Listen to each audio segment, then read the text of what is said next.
Kayo po as NWPC, kayo po as DOLE, tingin niyo po ba walang urgent and reasonable ground for us to talk about wage increases?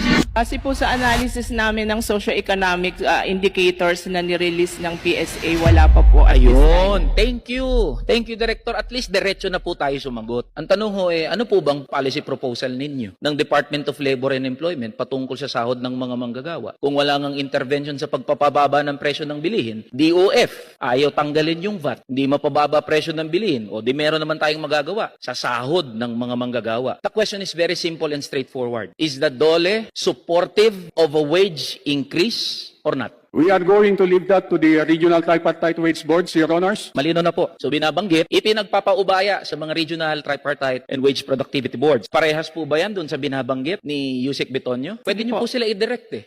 We from the National Wages and Productivity Commission, inuutusan o inaatasan namin kayo mga board. Independent body po yung board. So inutil po ang NWPC hindi sa po. RTWPB. Hindi po. So ano po ang tindig ngayon ng National Wages and Productivity Commission? Kami ng mga manggagawa nagsasabi, hindi responsive yung mga regional wage boards. O ano pong gagawin ng DOLE ngayon? Kayo po bilang NWPC, simplihan po natin. So tingin po ng DOLE at National Wages and Productivity Commission, at this point in time, categorical po ang tanong ko sapat ang sahod ng mga manggagawa. Hindi po natin sinasabing sapat. Ang sinasabi po natin, maraming macroeconomic indicators Ayun. na kailangan i-consider ang board base sa mandato nila. 10 ang economic indicators Yes po. that they have to consider. And one of the concerns of our conference chairmans is to look at the long-term effect and balance. So sinasabi nyo na nga po, hindi sapat, pero wag din itaas. Marami pong targeted Ay, intervention yun po tayo. yung government. Napakasimple lang po eh. Pwede naman kasi nila diretsuhin, Mr. Chair eh. Kung ayaw nyo ng wage increase, sabihin nyo na lang. Kop sinabi nila, we are opposed to any wage increase now. Kayong DOLE, nagtatago pa kayo sa napakarami yung technical jargons eh. Ang dami yung paikot-ikot. Nung walang gera, nung mapayapa pa, hindi nga gumalaw yung sahod ng mga manggagawa eh. Ngayong may gera, sinasabi nyo, hindi pa rin ito yung panahon para magtaas ng sahod.